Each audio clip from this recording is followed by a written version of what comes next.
Hi everyone, this is Aaron for Zollotech. We're going to do a quick overview of the Droid Razr. The Droid Razr is the latest and pretty much flagship phone on Verizon as far as Droids go, and from Motorola. It's a really nice phone. It's a little bit of a design change from the current Droid Bionic, which is the kind of the flagship phone. This has dual 1.2 gigahertz processors in it. It also has a 1 gigabyte of DDR2 RAM, along with this beautiful Super AMOLED display that's using QHD resolution, which is 960 by 540, and it's just really nice. The front is Gorilla Glass. It's got a bevel around here. We've got our microphone down here, normal buttons across the bottom, menu, home, back, search. On the top we have a 720p forward-facing video camera. We've got our earphone here. On the top we have a 3.5 millimeter headphone jack, micro USB, and mini HDMI. On this side we have the on-off sleep-wake button. We have a volume up and down. On the back, this is actually made of Kevlar, and then we have a 1080p 8 megapixel camera with flash. We've got a speaker. We've got another microphone here for noise cancellation. On this side we have our SIM card door for 4G connectivity, and then we have our 16 gigabyte micro SD card along with 16 gigabytes of internal storage. So it's quite an impressive phone from the feature set. Let's go ahead and turn it on, and while we do that, let's turn on the Droid Bionic at the same time, since these are very similar phones. And let's just do a quick startup. But right away, I'm not sure if you can see this on camera, but this screen is just so much more vibrant, being a Super AMOLED screen. You can kind of see how much of a difference there is thickness-wise here. I don't know how easy that would be for you to see here, but there's definitely a thickness difference. This is a really nice 4G phone. There we go.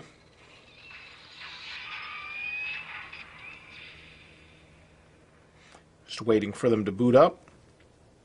I've been using the Razr for a day and a half now after I had it activated, and seems to be really nice. The 4.3-inch screen is a little bit large to hold in your hand regularly if you want to reach things across the screen.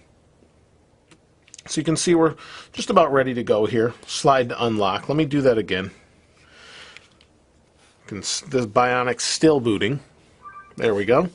So I just wanted to do a quick comparison, but if I turn this on, turn it off, it does that kind of neat go to sleep, kind of like an old cathode ray tube television.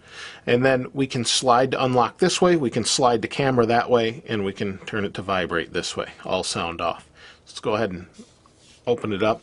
Now, I'm using the default background that it came with, and the display is very responsive. This phone is probably so far the fastest Android phone I've used as far as touch screen responsiveness, that sort of thing. On the bottom we have our normal browser and all of those things built in. I added Pulse for a newsreader. You have Motorola's latest version of their layover UI. You can go into the apps. You can see everything just seems to be so fluid in this phone. It's really fast, and it's incredibly thin when I'm holding it in my hand.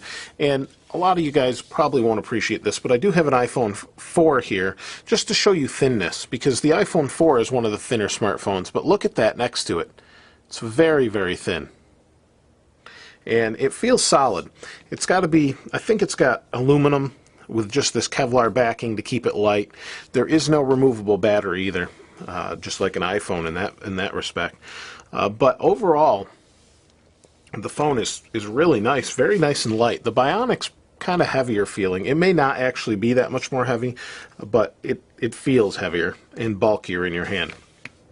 The Razr runs Android's 2.3 Gingerbread, and it has a really nice feel that Motorola put over the top of it with all the little apps they've included in this nice little UI they have. Everything's really fluid and fast. I used the Bionic for some time before, as you may have seen the review, and things just do not feel as fluid or as fast as they do on the Razr. The screen is nice and vibrant. It's really nice to look at. If I move over here, they've added nice little details such as the Google search bar. You can see through it and see the details of the background through it.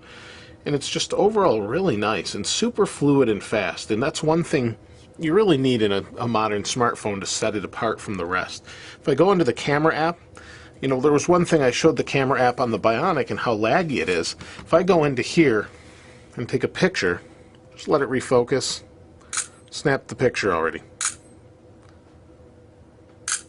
It's really pretty fast. It's much faster than the Bionic can take pictures, and it takes pretty nice pictures.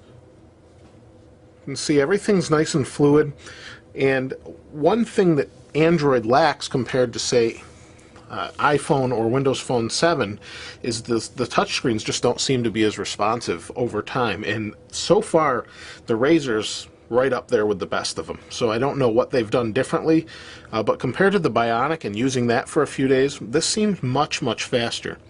I'm still looking at battery life. Right now it's fully charged just because I charged it before this video, but I'm not really sure overall how good the battery life will be, and it does not have a removable battery, as I said. Let's go into the browser. It's your standard browser. Let's go to Zollotech. And oh, here's this nice little black keyboard they have, black overlay on the keyboard. Let's go to Zollotech. Now I'm on Wi-Fi as well, but the browser's nice and fast. It loads really quickly, and everything's scrollable right away. I mean, this is just a really fast phone. Let me go ahead and zoom in a little bit more here for you. The browser is just really fast and fluid. We can pinch and zoom, and it's as good as just about any other phone out there.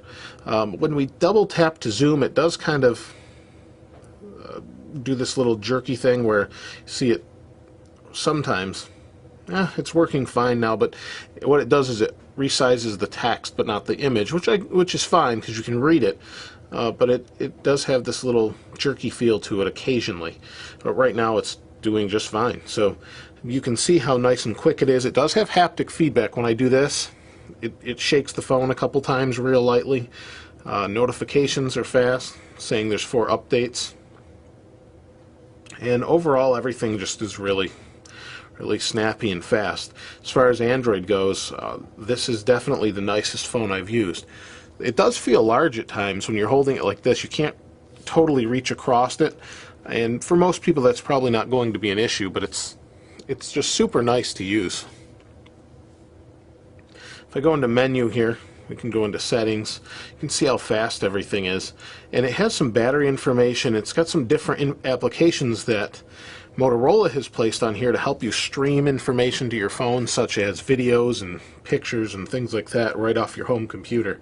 If I go into the applications, you can see here we have GoToMeeting that was pre-installed, which is kind of neat that we can use it like that. Music. I want to use this a little bit longer to see how good the music is through this. But over here comes with QuickOffice pre-installed, Verizon Navigator, the usual. And it works really well. They have a task manager installed. It says analyzing applications. It's taking a moment here. And there we go. So it's showing applications. If I go back, Motorola and Verizon have also included Smart Actions.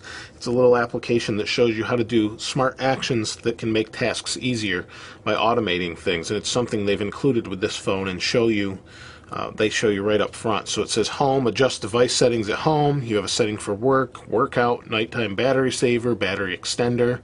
And I'm assuming they put some of these battery things in here because you don't have the removable battery.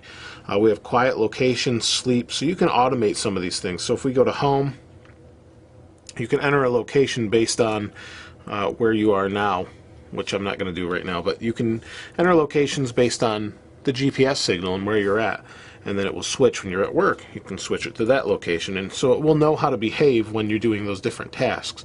If you're at work, set it to silent and, you know, whatever, or ring the phone.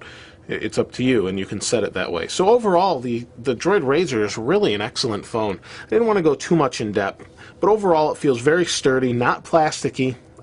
This could be plastic, but it sort of feels like aluminum, and I would hope that it is aluminum based on the strength, but maybe not. I'm not going to pull the phone apart to find out, but overall it feels really well built and solid. The only thing that'll be interesting is when they come out with the laptop dock for this, to see how much faster it might be than the Bionic is on its laptop dock. And they've moved the ports, so on the top here we have the Razr's ports, on the side are the Bionic's ports. and they keep doing that, and I wish they'd make it more universal, but we're making adapters, so you can just use your pre-existing hardware with it. But overall, it's fast. Everything seems super fast with it, and it's really the latest and greatest of Android phones, at least from Verizon and Motorola. I know there's some Samsung phones out there that are really nice, like the Galaxy S2, things like that.